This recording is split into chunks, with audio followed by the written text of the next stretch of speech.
আসসালামু আলাইকুম, কেমন আছেন সবাই? আজকে আমি কোনো রান্নার রেসিপি নিয়ে আসি নাই, আজকে আসছি গল্প করতে।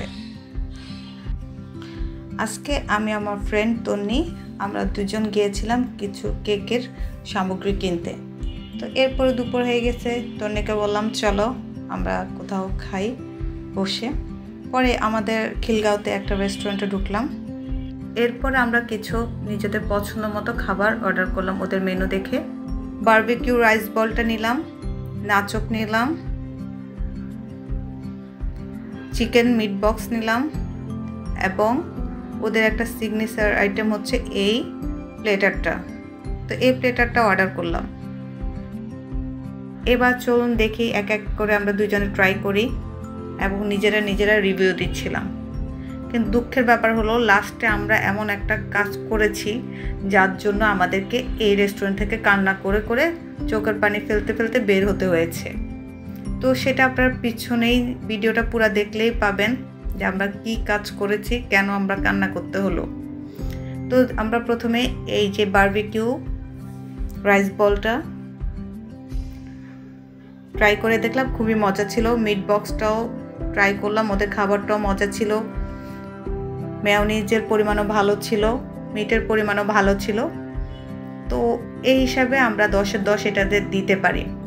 তো এটা খাওয়ার শেষ হলে আমরা চলে গেলাম এবার ওদের যে সিগনেচার প্লেটারটা আছে ওটা ট্রাই করতে।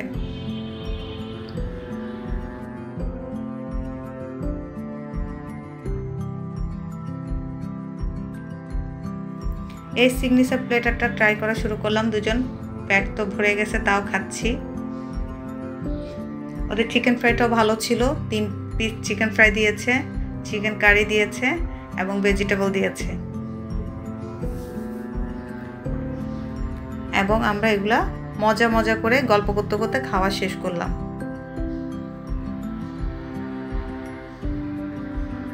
এরপরে অপেক্ষা করেন যে আমরা কেন কি এমন একটা কাজ করে ফেলেছি এটা দেখার জন্য।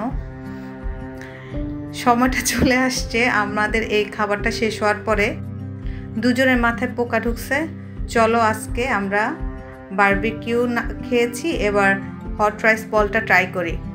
তো হট রাইস বলটা ট্রাই করার পরে আমার ফ্রেন্ড তন্নির কী অবস্থা হলো এটা আপনারাই দেখেন।